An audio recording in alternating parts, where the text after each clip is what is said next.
oduma dhugaadhuma iyyuu ta'e ati sin fudhanne jechuudha waan sana. So kanaaf iyyuu hedduu takka dhiifama guddaadha. Amma asinillee kun daawwattoonni kan keellee daawwattoonni koollee akkasuma gara biraatillee akka carraa ta'e kan amma dhufanii raawwatanii gana argaatii jiranii dhiifama siin jedha. Akkasuma immoo viidiyoo so dhiifama ammallee dhiifama siin jedhaani yoosiif danda'ame ummata kanaaf sagalee kan kee warra dhaga'uu barbaaduuf deebii isaa deebisiifi. Dhiifama kana fudhatte moo hin fudhanne, nattaarte moo natti naarre, waan kana ta'eefu ummatni kun dhaga'uu qaba waan ta'eef deebii isaa deebisi. Warra koomentii barreessa deebii deebisuu qaba miti. Yoo yaa nagaan isiniif haa ta'u, akkam jirtanii, fayyaa keessanii nagaadha kabajamtoota fi hordoftoota koo, an nagaan qaba galata rabbii. Egaan kabajamtoota hordoftoota koo har'a wantoota tokko qabadhee dhufeetiniin jira jechuudha. Wanti ani qabadhee dhufeesi wantoota namoota baay'eetti gaafii ta'ee akkasuma warra na beekanis warra na hin beeknes akkasuma warra ganaallee dhufee raawwatee wanta kana harkaatii jiru irratti kan gaafii itti ta'u namoonni baay'een jiraachuu danda'u. Akkasuma immoo ni jirullee jechuudha. So wantoota sana immoo dhugaa jirtu qabadhee isinii dhufeetiniin jira jechuudha. Turtiin keessan hanga dhuma viidiyoo kanaatitti nu waliin haa ta'uun isiniin jedha. Namoonni haaraan akka carraa ta'e gara chaanala kanaa hordoftan subscribe gochuudhaan maatii keenya ta'aadha. Maatii keenya taatanii warri jirtan immoo like share gochuudhaan nu jajjabeessaan isiniin jedha. Kana hundumaa gootaniif guddaa galatooma. Dhaamsa isinii qaba. Namoonni chaanala banachuu barbaadan akkasuma immoo chaanala keessan wantoota garaagaraatiin isin dhibee raawwatee wantoota isin dhibee sanarratti akka isin gargaaruu barbaadan gara keessatti lakkoofsa koo fudhattanii dhuftanii dubbisuu dandeessanii isiniin jedha. Kanaaf iyyuu turtiin keessan viidiyoo kana waliin haa ta'u wantoota jiru immoo sagaleedhaan isin dhageessisa jechuudha. Akkuma kana dura wantoota baay'ee haasa'atii turre dhugaa isaarratti hundaa'ee immoo isinii qabadhee dhufeetiniin jira jechuudha. Sagalee dhaggeeffattanii asirratti isinii argisiisa jechuudha. Wanticha asirratti isinii argisiisaa deema. Asirraa in dhaggeeffattanii jechuudha sagalicha. Okay, turtiin keessan viidiyoo kana waliin haa ta'u. Waliin nagaa siif haa ta'u. Akkam jirtaa? Fayyaa nagaa kooti galata rabbii. Egaa wabii dhugaa jirtu hunda isaa akkuma sagalee jalqabaa ka'ee hanga dhumaatitti sheersii godhee ture dhaggeeffattee jirtaa. Waan hundaaf iyyummaa ani dhiifama siin jedhee jira. Dhiifama naaf godhi. Dhiifama kan koo kanammoo kanarraa fudhattu abdiin qaba.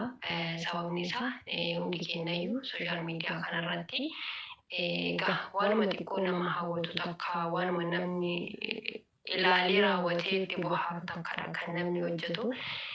Kanatti aansee immoo egaa namni kunis akkanani siin prank godhuudha kan naantinii jedhe jechuudha na dirqamsiise.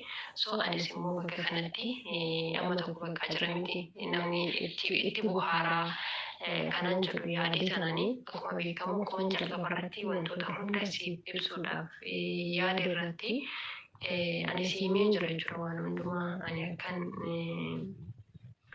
waan hunda keessattuyyuu dhugaadhaan akkaniin haasa'ini ifa sii godheetiin jira. Akkasuma immoo sagalee namni sun nafaan haasa'ellee barreeffama nama sanarree sii kaayetiin jira jechuudha. Kanaaf sagalee nama sanaatirraa barreeffama nama sanaatirraa waan kana akka ati mirkaneeffattu abdiin qaba jechuudha. So akka ati immoo natti naarrees abdiin qaba. Sababni isaa nama miidiyaati atis waan taateef wanti kun immoo waan gadi fageenyaan akkas keessa deemamis hin qabu waan ta'eef so ati immoo fatanaa dabalatee jirta. Hin kuftu jechuudha. Nama kufu miti. Nama dafii raawwatee miliquu miti jechuudha. Jabaadha. Kanaafiyyuu bakka kanatti isin dinqisiifadha guddaa takka jechuudha. Yaadni ati naaf kennaa turtellee deebiin ati naaf deebisaa turtellee deebii baay'ee takka quubsaa ta'e jechuudha. Deebii akkana jedhee si himuu hin dandeenyedha. Saba kanaafuu dhiifama siin jedha. Wantoota kana tarii yoon xiqqoo si miidhee yookiin si aarsee jiraadhe dhiifama naaf godhii siin jedha dhugooshi. dhiifama. Akkasuma immoo hordoftoonni keenyallee daawwattoonni koollee kan keellee beekuu qabanii sagalee kana naaf deebisuu qabdaa siin jedha ishee haadha koo. Dhiifama waliin adaraa kan kee sagalee kana naaf deebisi dhiifama naaf godhii siin jedha ishee. Wantoota ta'e hundumaaf wantoota darbe hundumaafuu dhiifama siin jedha ishee. Dhaggeeffattan jechuudha. Akkuma dhaggeeffattanii ani waan asirratti haasa'aatii ture hunda isaa jechuudha. Waan viidiyoo hojjetaa ture kan kana dura darbe hunda isaatiiyyuu kan wabii irratti hojjetaa ture. Wabii jaaladheen maaloodhaa maal jedhee raawwadhee kan haasa'aa ture hundi isaayyuu dhugaa miti jechuudha. Dhugaa miti hundi keessanuu sagalee namni pirankii godhinaan jedhe suni natti ergee barreeffama namni sun natti ergee hunda isaa wabiidhaaf sheer godheetiin jira jechuudha. Wabiin sagalichas ilaalee jira. Barreeffama jarsanaas ilaalee jira. Akkuma beekamu wabiin deebinaaf hin deebisne jechuudha. Gaammaatitti yoomidha kanan ani gaafii kana gaafadhe gaafa qibxataati jechuudha. Gaafa qibxataati. Qibxataa aga ammaatitti deebinaaf hin deebisne torbee tokko jechuudha. Naaf hin deebisne itti barreesseetiin hin jira. So xiqqoo muudii bareedaa keessa hin jiru naan jedhe tarii yeroo haalli isaa mijatetti naaf deebisuu danda'a jechuudha. Innaa dhugaa jirtu akka bartaniidha. Kanattaan ani piraankiidha malee piraankii taasise malee dhugaadhumaan ani wabii jaaladhe jedhee raawwadhe jaaladhee bise jechuudha. Dhugaadhuma dubbachuudhaaf yoo taate just ani akka obboleessa tokkootitti nin jaalladha jechuudha. Nin kabaja nin jaalladhaan akka obboleessa tokkootitti jechuudha. Gin isa wanta biraatii fi ani baalatti daariidha jechuudha. Ijoollee qabaa.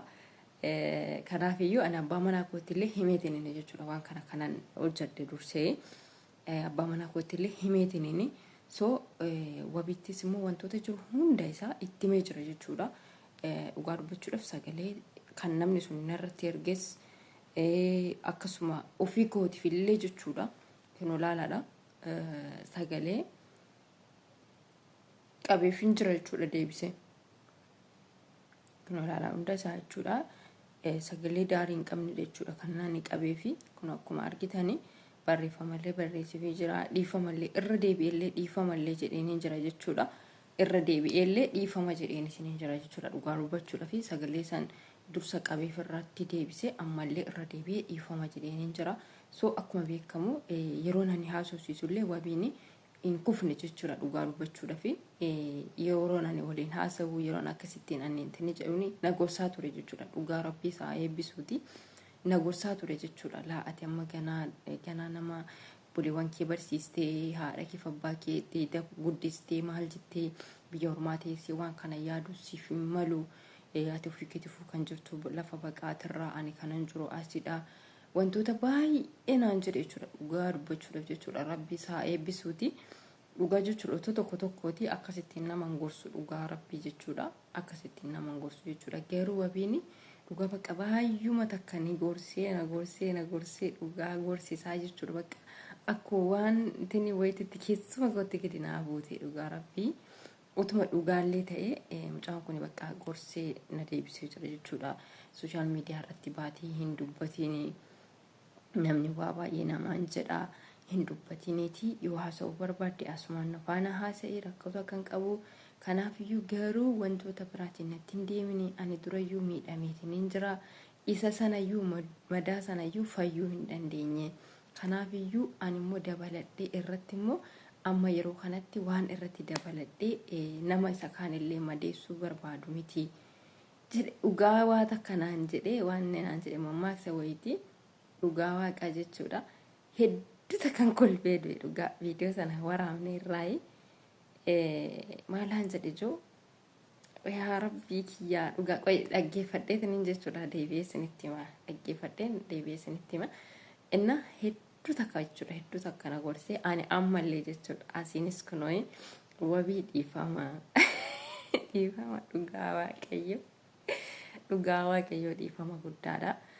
Just yani waan piraankii godhi jedhameef piraankiidha malee dhugaa miti wantichi jechuudha. Atis dhugaattiin fudhannee oduma dhugaadhuma iyyuu ta'e ati sin fudhanne jechuudha waan sana. So kanaaf iyyuu hedduu takka dhiifama guddaadha. Amma asiinillee kun daawwattoonni kan keellee daawwattoonni koollee akkasuma gara biraatillee akka carraa ta'e kan amma dhufanii raawwatanii gana argaatii jiranii dhiifama siin jedha.